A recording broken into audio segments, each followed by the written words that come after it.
Russia's recent move of military intervention in Syria has stirred up the political landscape. With opinions on its cause and intentions divisive, experts at ECFR's recent Black Coffee Morning event have taken a look at Putin, his political ambitions and motivations.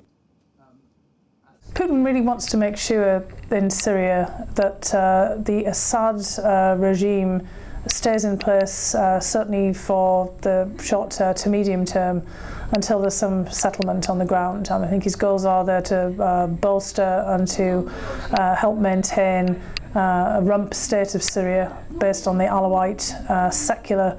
That's a very important element for Putin, state structures that existed around Assad. It's less about Assad himself, but about the whole system around him that was on the verge of collapse during the intervention. And Russia wants to make sure that, unlike in other conflicts, international conflicts, that it has the opportunity to set the agenda and the tone for negotiations over what happens next with Syria. And there are broader goals there as well, because really the order in the Middle East has completely broken down, the old order.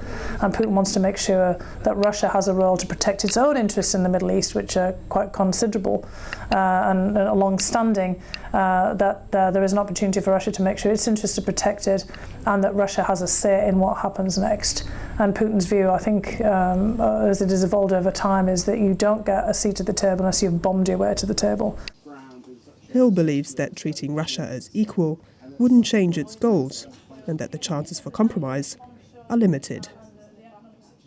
But in terms of what Putin's doing, this is a very aggressive, defensive posture. Putin really believes that you don't defend your own interests unless you really kind of come out prepared to defend them in real terms.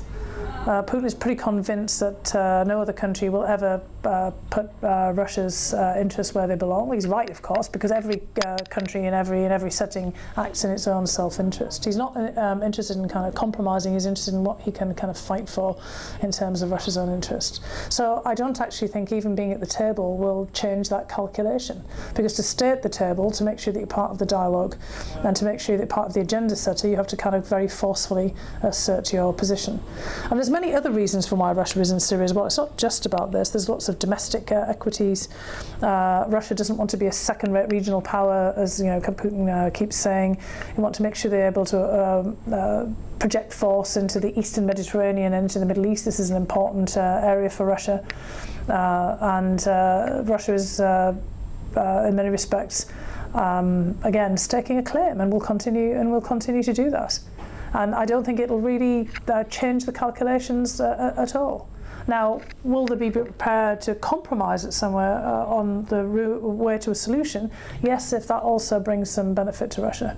And it's really, again, Russia's position first. It's a quite straightforward calculation here. He's not there in the interests of greater world peace and kind of international order.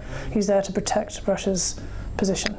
I mean, it's a power play. It's a power game that's going on, and Russia will not back down in any way, just in the sake or for the sake of or in the interest of compromise.